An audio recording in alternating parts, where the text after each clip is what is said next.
Nós vamos ler apenas um texto. Nós vamos dar continuidade à mensagem que começamos a semana passada. Portanto, é a parte 2 da mensagem sobre a glória manifesta de Deus no seu santo templo. E o texto é o mesmo, texto de 2 Crônicas, capítulo 7, os 2 primeiros versículos e depois o versículo 14. Diz assim a palavra de Deus: Quando Salomão acabou de orar, desceu fogo do céu e consumiu o holocausto e os sacrifícios, e a glória do Senhor encheu o templo. Os sacerdotes não podiam entrar na casa do Senhor, porque a glória do Senhor tinha enchido a casa do Senhor. Se o meu povo, que se chama pelo meu nome, se humilhar, orar e me buscar, e se converter dos seus maus caminhos, eu ouvirei dos céus, perdoarei os seus pecados e sararei a sua terra. Amém. Um título para essa mensagem, eu achei interessante que o Carlos me perguntou isso durante a semana, ele está com a gente aqui mesmo à distância, ele vai se lembrar disso.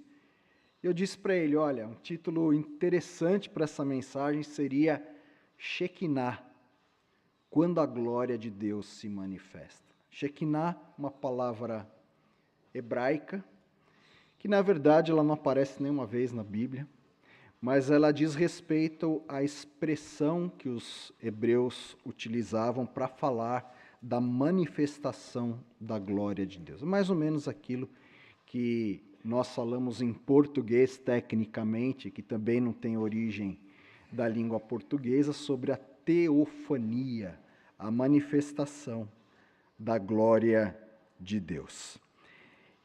Capítulo 7 de Crônicas, para a gente relembrar rapidamente, ele registra o fechamento de um ciclo histórico em torno da construção do majestoso templo de Jerusalém feito por Salomão.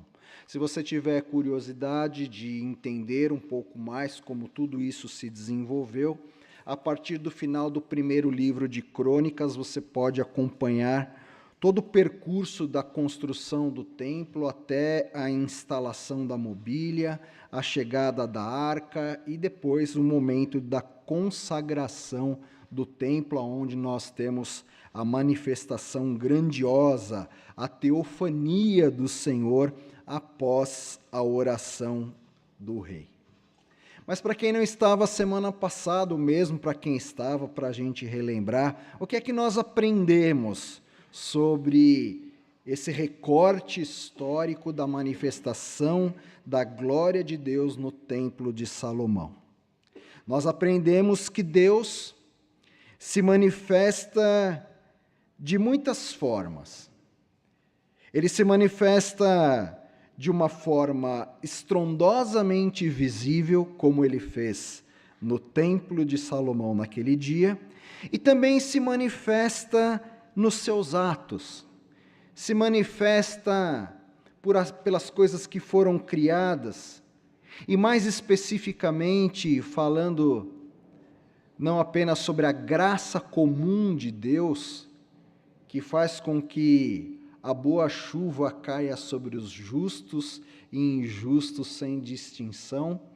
A graça eficaz do Senhor é aquela que faz com que o Senhor se manifeste no nosso coração, se manifeste na nossa vida através de uma revelação tão específica como a sua palavra, mas que uma vez sujeitos ao lavar regenerador da palavra, então nós mesmos nos tornamos templo do Senhor, nós mesmos nos tornamos alvos desta teofania de Deus, através dos atos que são extremamente subjetivos e que somente nós e Deus conhecemos. Então hoje será esse o nosso assunto. Nós precisamos nos lembrar que Deus se manifesta nos locais e formas como Ele bem entende, afinal de contas, Ele é Deus. Mas, quando nós olhamos para a Bíblia, nós notamos que há lugares excelentes pelos quais Deus se manifesta nos dias de hoje. Aonde Deus, após a maior de todas as teofanias, que foi a encarnação do próprio Cristo, o Emanuel, o Deus conosco, Deus se manifesta a nós através do nosso tempo de oração legítima com Ele, se manifesta ao nos sustentar por meio das nossas lutas e no prazer que Ele tem de restaurar a nossa comunhão com Ele. Nós vamos caminhar agora, a partir daí, para essa manifestação toda particular de Deus ao nosso coração, nos tornando templo do Senhor, aonde nós devemos ter um altar no nosso coração totalmente preparado para Ele. Um olhar mais atento nesse texto fará com que nós notemos que, em resposta à oração de Salomão, Deus coloca algumas condições para que a sua glória alcance as pessoas, não apenas naquele momento da consagração do Templo de Jerusalém, mas em todo o tempo. Quando nós olhamos para o versículo 14 desse segundo livro das Crônicas dos Reis de Israel, capítulo 7, nós notamos que Deus coloca um condicional logo no início da frase. Ele diz: se o meu povo, que se chama pelo meu nome, se humilhar, orar e me buscar, então eu ouvirei dos céus, virei e sararei a sua nação. Se esse povo que se chama pelo meu nome. É como se Deus estivesse dizendo o seguinte para Salomão: muito bem, Salomão, você fez uma ótima obra. Você construiu o templo conforme planejado, você foi fiel a tudo que eu lhe pedi. Em resposta à sua oração, eu estou aqui, vindo para o lugar do meu descanso e enchendo este templo da minha glória. Porém, isso não é suficiente para me conter. Eu haverei de me manifestar ao povo em outros tempos, em outros lugares e de formas mais específicas. Mas para que esse povo goze dessa teofania, para que esse povo experimente essa realidade, então, se esse povo, entra o condicional, que se chama pelo meu nome, se humilhar, orar e me buscar, então eu os livrarei do mau caminho, em algumas traduções, virei e sararei essa nação. Portanto, se você quer ter a experiência legítima, real e patrocinada pelo próprio Deus, plenamente possível, de tornar-se o templo do Senhor para a manifestação da glória dele no seu coração, é importante que você observe as condições que ele colocou. Mas, pastor, Deus não nos ama incondicionalmente, ou seja, sem impor condições? Sim, Deus nos ama incondicionalmente. Mas Deus é Deus, perfeito, o totalmente outro. E nós somos seres humanos com uma diferença qualitativa substancial. E que para que nós tenhamos contato com esse Deus, para que nós sejamos selados pelo Espírito de Deus e vivamos a manifestação do Senhor no nosso coração, há algumas condições que precisam ser muito bem lembradas e observadas. E nós vamos passar por cada uma delas. Então, a primeira delas, ele diz ali: se o meu povo, que se chama pelo meu nome. Ou seja, para que você tenha a experiência viva da manifestação de Deus no seu interior, você precisa, inescapavelmente, se identificar com Ele. Você precisa fazer parte do povo que se chama pelo nome do Senhor. Essa identificação significa que devemos os nossos nomes e quem somos, primeiramente ao seu nome. Quando alguém pergunta a você qual é a sua crença, que religião você segue, você pode até dizer que você é presbiteriano, mas, na verdade, é preferível que você diga que você é uma pessoa cristã, não é assim? Nós somos cristãos. E é interessante que na história, veja só, ainda que pejorativamente, no primeiro momento em que os cristãos foram chamados de cristãos, porque eles estavam sendo perseguidos, cumpriu-se ali uma palavra poderosíssima do Senhor, aonde aqueles que seguiam a Cristo eram identificados pelo seu nome também, eles eram cristãos, eles eram seguidores de Cristo. Isso cumpriu profecias milenares, como, por exemplo, a profecia do profeta Zofonias, que, claro, é um profeta que todo mundo conhece, que você lê diariamente, como o livro dos Salmos, mas tão precioso quanto. Sofonias, capítulo 3, versículo 19, diz o seguinte: Eis que naquele tempo procederei contra todos os que te afligem, salvarei os que cocheiam, os que estão em dúvida, e recolherei os que foram expulsos, e farei deles um louvor e um nome em toda a terra em que sofrerem ignomínia, que é a vergonha. Exatamente essa palavra se cumpriu quando os seguidores de Cristo se chamaram cristãos. Aos olhos do Império Romano, eles eram uma vergonha. Mas aos olhos de Deus, eles eram a geração santa, a raça eleita de Deus, para perpetuar o nome do Senhor, para levar o bom nome do Senhor em toda a terra. E essa identificação, ela precisa fazer parte da vida de todo aquele que de fato pretende levantar um altar no seu coração e tornar-se o templo do Senhor para que ele habite num lugar não feito por mãos humanas, mas criado pelo próprio Deus, que é o seu interior, a sua alma.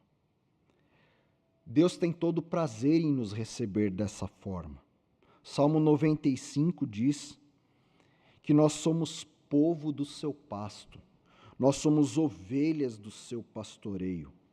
Portanto, ser o seu povo não é sair por aí dizendo que você é o que você é por causa de Deus. Ser o seu povo não significa exatamente que ele nos pertence, mas que antes nós pertencemos a ele. Foi isso mesmo que Deus disse aos pioneiros no deserto, aqueles que saíram da escravidão do Egito. Ele diz assim: agora, pois, se diligentemente ouvirdes a minha voz e guardardes a minha aliança, então sereis a minha propriedade peculiar dentre todos os povos, porque toda a terra é minha. Êxodo capítulo 19, versículo 5. Propriedade de Deus.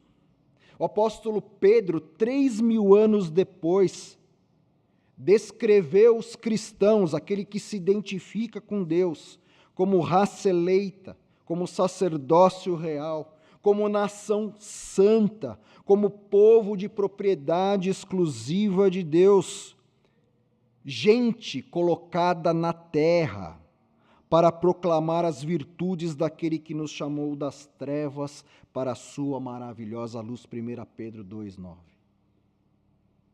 Então veja, você foi chamado por Deus para ser identificado com Cristo, para caminhar por essa terra sendo um louvor e um nome, o nome de Cristo, representando a Cristo em toda a terra. Ainda que o mundo olhe para você como uma vergonha, ainda que critiquem as suas atitudes e a sua decisão por se tornar uma pessoa cristã, você está cumprindo os planos de Deus antes que os planos do mundo, sem Deus. Ainda que você seja uma vergonha para quem quer que seja, sendo cristão, você é simplesmente raça eleita, sacerdócio real, nação santa, povo de propriedade exclusiva de Deus. Quem define o seu futuro não são aqueles que te julgam. Quem define o seu futuro é aquele que te escolheu. Saiba disso. Ser povo de Deus é ter exclusividade, sim, na presença do Senhor.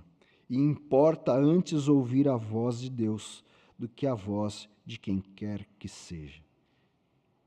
Essa identificação fez parte da vida de grandes pessoas. Nós lemos no começo do nosso culto o texto de Jacó em Betel, deitado no travesseiro de pedra, dormindo um sono leve, um sono de vigília.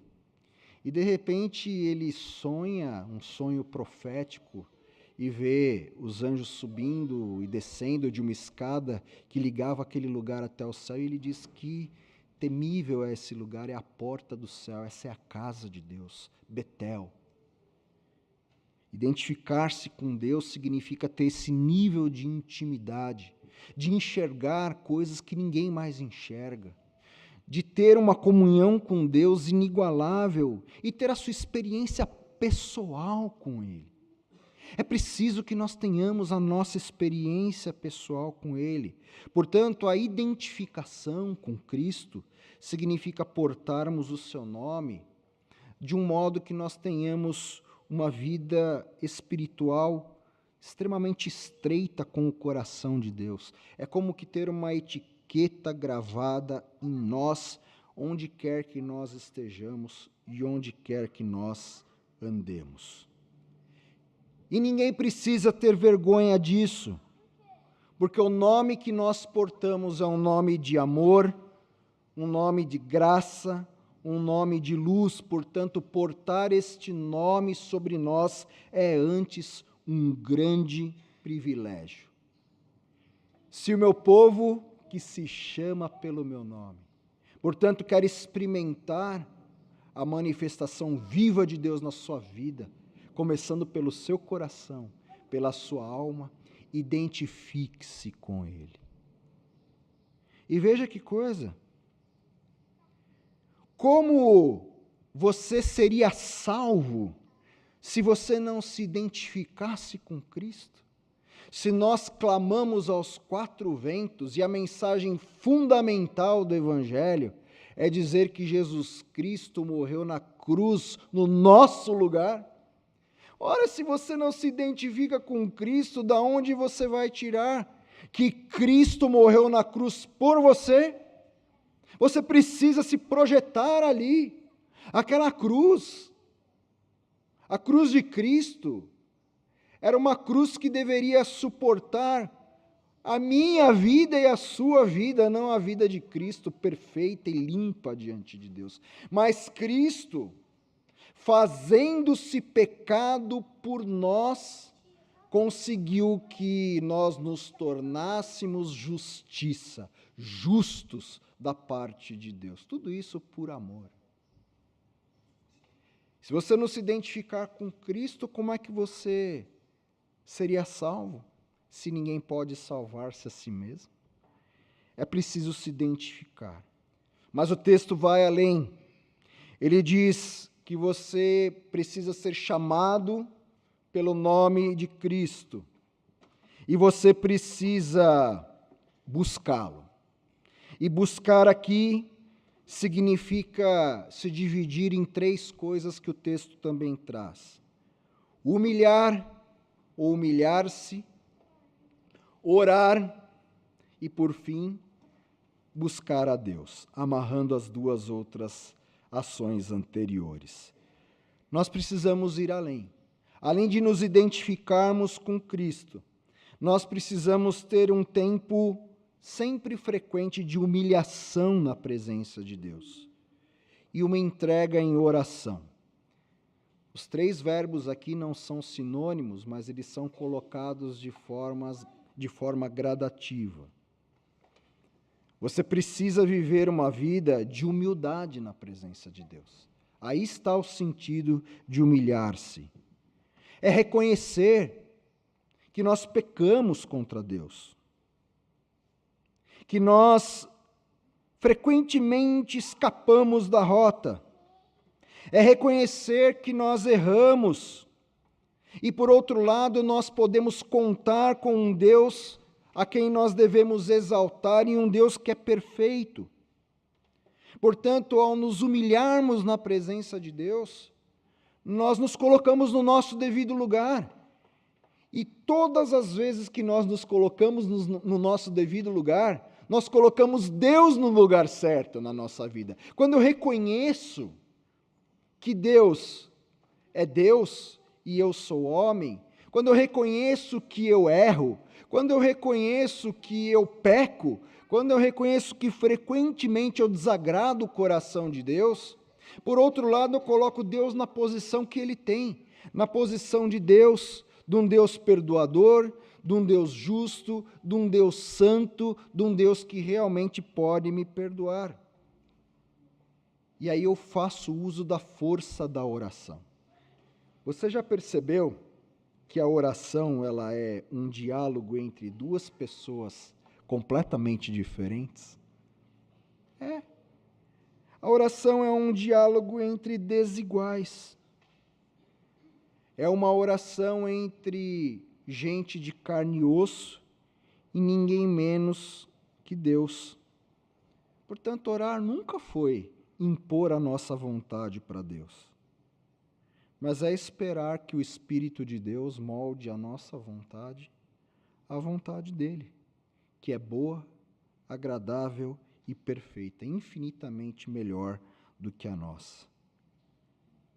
É orar a Deus quando tudo estiver bem com a nossa vida. Porque quando tudo estiver bem com a sua vida, você precisa se humilhar e entender que se tudo está bem porque Deus quer que esteja bem. É orar a Deus quando vier a chuva, ou a natureza não der conta da produção daquilo que você precisa, agradecendo a Deus pela sua divina providência, como fez o profeta Elias. É orar a Deus no momento da enfermidade, no momento da dor, para que Deus o ajude a superar as enfermidades. E superar as enfermidades aqui, seja lá fazendo um milagre da cura, Deus pode todas as coisas, ou aliviando as suas dores, fortalecendo-o numa caminhada, se porventura você precisar conviver com elas. Portanto, orar é isso, é orar em todo tempo, em todas as circunstâncias, reconhecendo o seu lugar e o lugar de Deus. E buscar a face do Senhor, ter prazer em estar na sua presença. Ora, quando nós fazemos tudo isso, nós nos tornamos santuário do Senhor. Essa é uma nova dimensão de templo oferecida por Jesus Cristo nos evangelhos. No evangelho de João, Jesus corajosamente chega diante dos fariseus, dos escribas, dos sacerdotes, no templo de Jerusalém, não o templo de Salomão, agora era outro templo, o templo de Herodes, mas tão suntuoso quanto, um pouco inferior talvez. Ele disse: vocês podem destruir esse santuário, que em 3 dias eu o reconstruirei.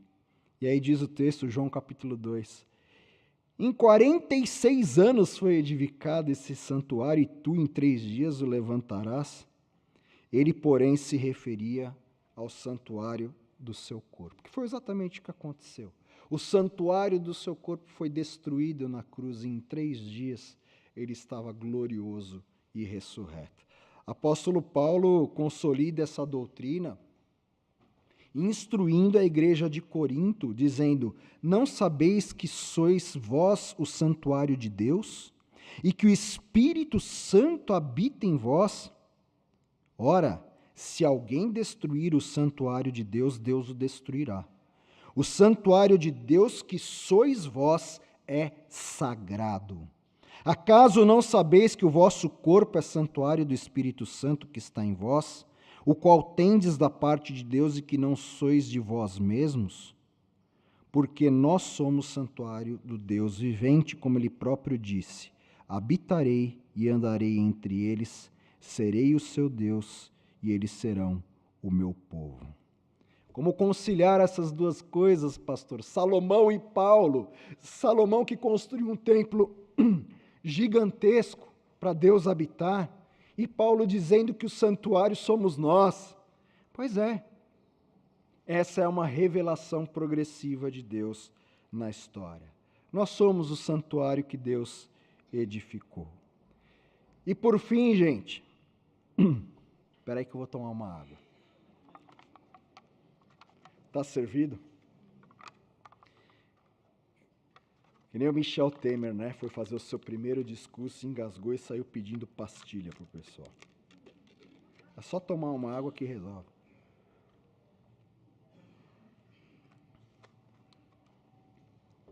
Você vê como é a subjetividade, né? Só de eu engasgar, eu já ouvi um monte de gente engasgar.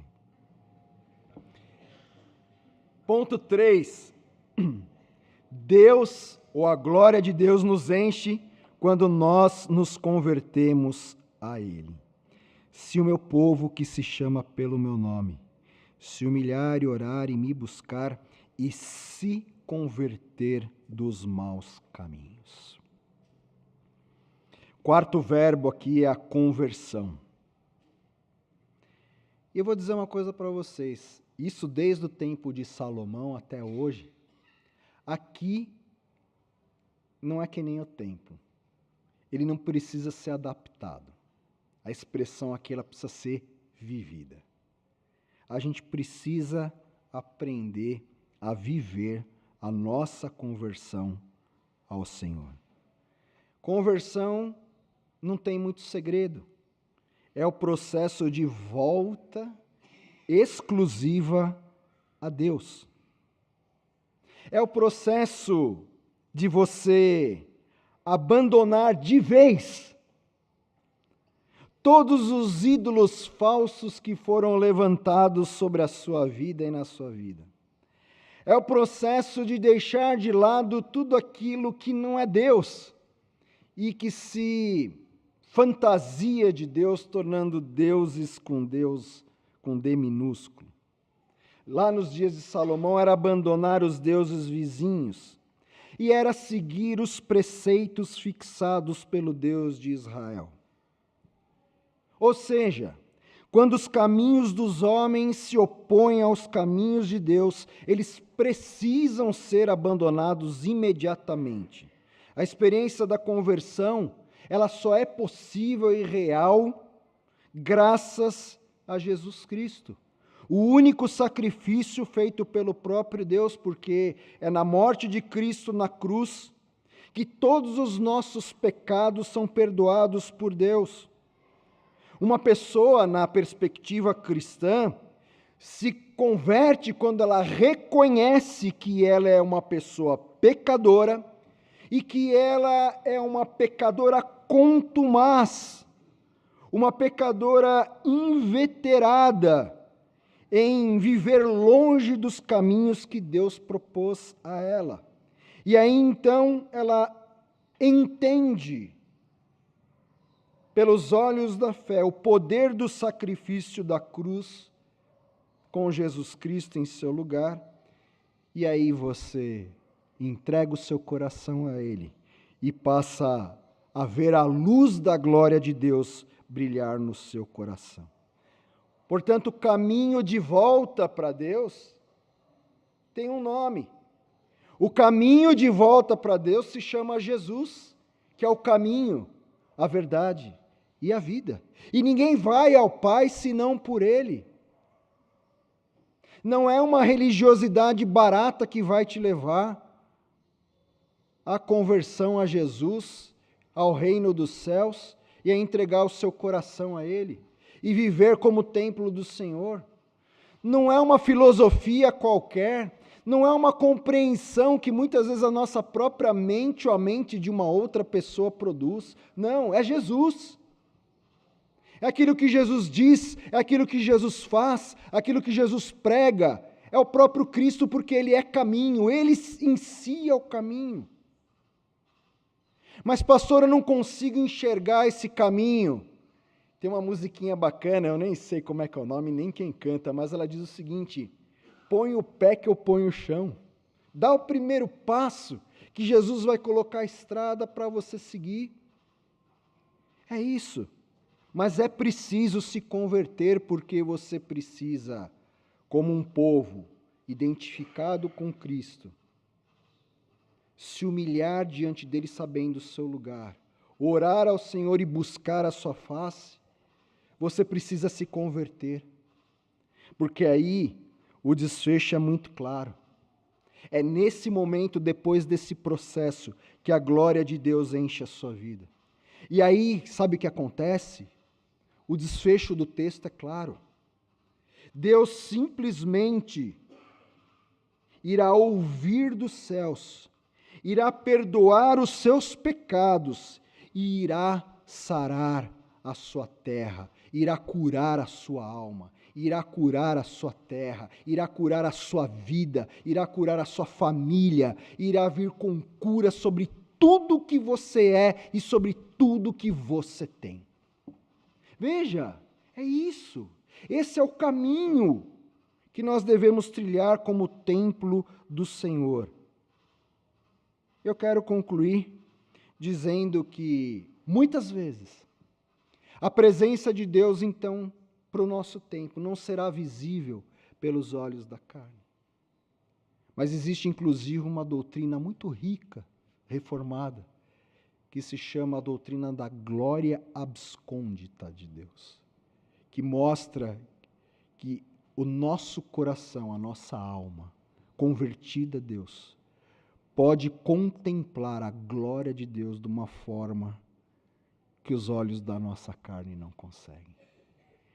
Mas nós nos alegramos com isso, porque vivendo dessa forma, o Senhor nos sarará, o Senhor nos curará, o Senhor renovará tudo sobre a nossa terra, a partir do templo do Senhor, que em Cristo Jesus somos nós.